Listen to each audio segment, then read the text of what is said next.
जय मां शारदे। आज हम कुंडली के 8वें भाव यानी आयु भाव और कुंडली के 9वें भाव यानी भाग्य भाव के बारे में बात करेंगे। अष्टमेश पाप ग्रह और लग्नेश के साथ 8वें भाव में हो तो जातक अल्पायु होता है। इसी प्रकार तर्क द्वारा शनि और कर्मेश से भी आयु का विचार करना चाहिए। खष्टेश 6 या 12 भाव में हो और व्ययेश 6 या 12 भाव में हो अथवा लग्न व 8वें भाव में हो तो जातक दीर्घायु होता है। लग्नेश, अष्टमेश और पंचमेश अपने भाव में हो, अपने नवांश में व मित्र की राशि में हो तो जातक दीर्घायु होता है। लग्नेश, अष्टमेश, कर्मेश और शनि केंद्र, त्रिकोण और लाभ भाव में हो तो जातक दीर्घायु होता है। अष्टमेश केंद्र में हो और लग्नेश निर्बल हो तो 20 वर्ष या 32 वर्ष की आयु होती है। अष्टमेश अपने नीच राशि में हो, अष्टम भाव में पाप ग्रह हो और लग्नेश दुर्बल हो तो अल्प आयु होती है। अष्टमेश पाप ग्रह से युक्त हो, 8वें भाव में पाप ग्रह हो और 12वें भाव में क्रूर ग्रह हो तो उत्पन्न होते ही मृत्यु होती है।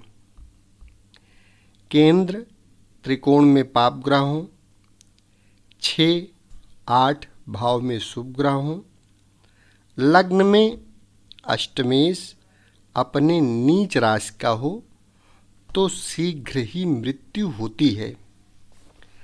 5वें भाव में पाप ग्रह हो, अष्टमेश और अष्टम भाव पाप ग्रह से युक्त हो तो अल्पायु होती है।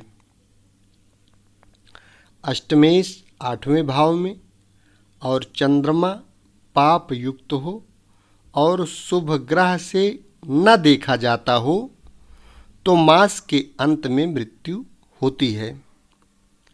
लग्नेश अपने उच्च राशि में हो और चंद्रमा लाभ भाव में हो तथा 8वें भाव में गुरु हो तो जातक निश्चित रूप से दीर्घायु होता है।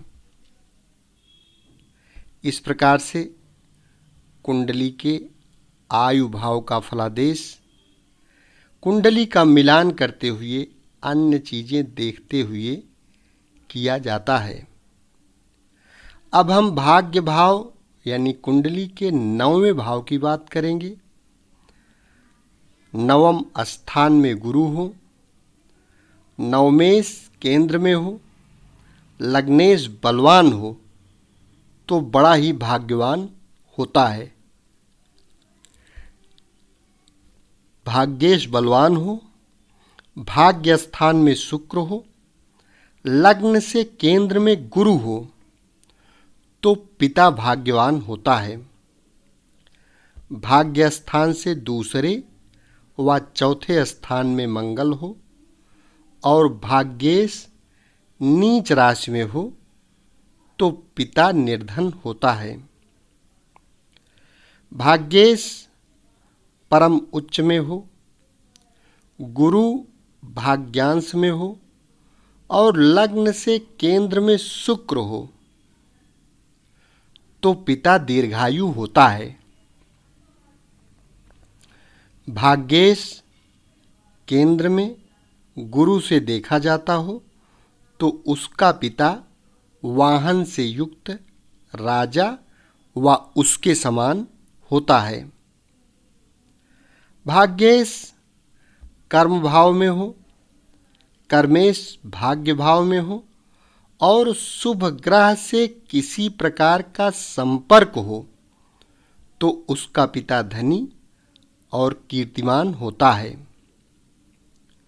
सूर्य परमोच्चांश में हो, भाग्येश लाभ भाव में हो तो जातक धर्मनिष्ठ, राजा का प्रेम पात्र और पितृभक्त होता है।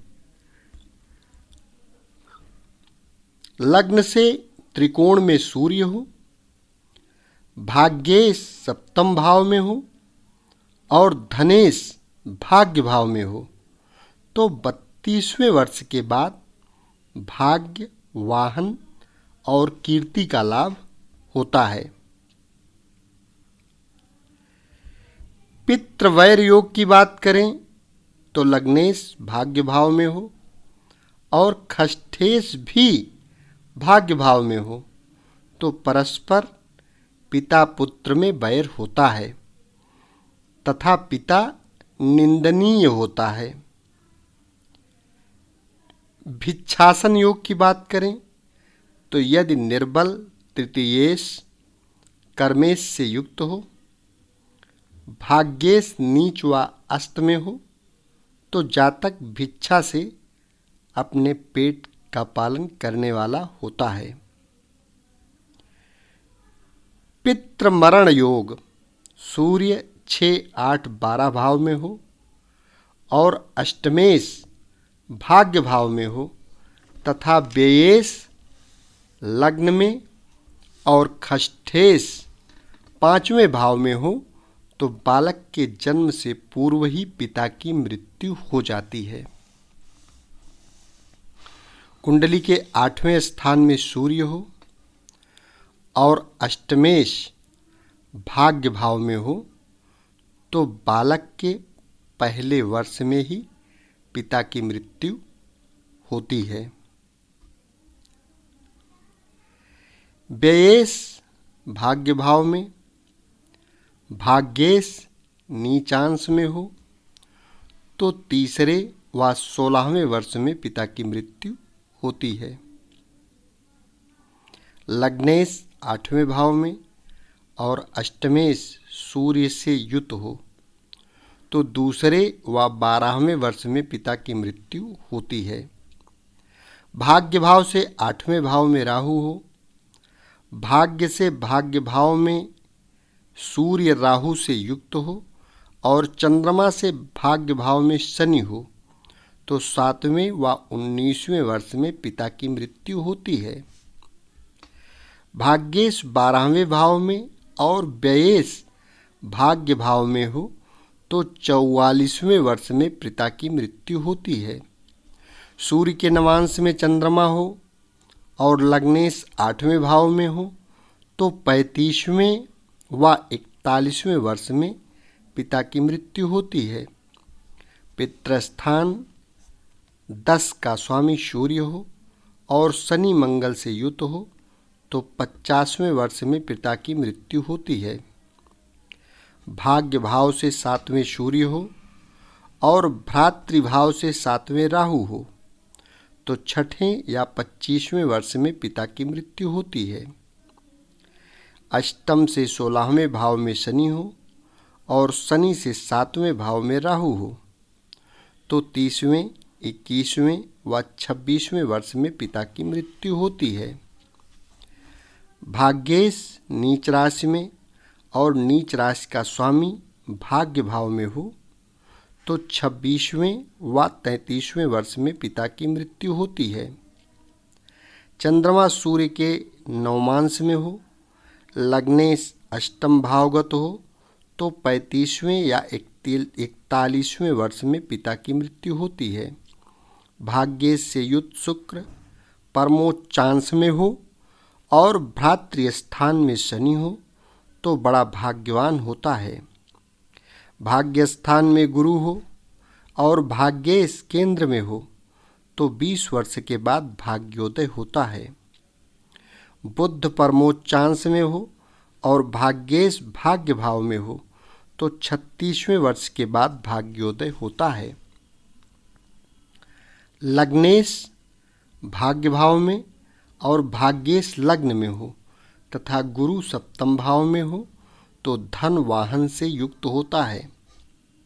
भाग्यहीन योग भाग्य स्थान से 9वें भाव में राहु हो तथा भाग्येश अपने नीच राशि का 8वें भाव में हो तो मनुष्य भाग्यहीन होता है। भाग्य स्थान में शनि चंद्रमा के साथ हो और लग्नेश नीच राशि में हो तो भिक्षा का अन्न खाने वाला होता है।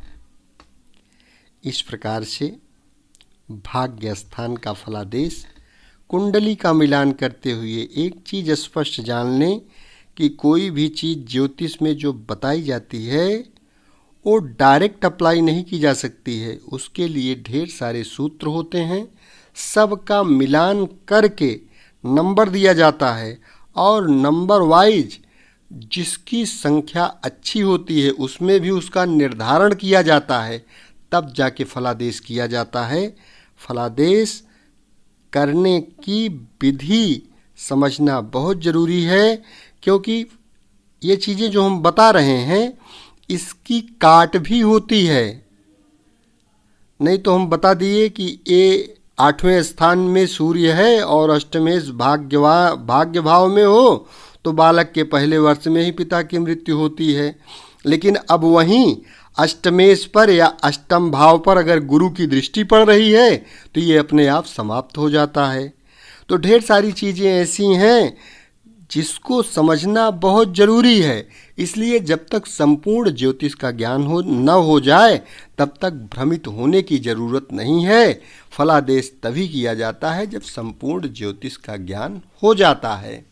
यदि अभी तक चैनल को सब्सक्राइब न किए हों तो कृपया यह चैनल सब्सक्राइब अवश्य कर लें, क्योंकि इस चैनल के माध्यम से संपूर्ण ज्योतिष आपको सीरियल वाइज पूर्ण रूप से एकदम फ्री में सीखने को मिलती रहेगी। शेष अगले भाग में। धन्यवाद।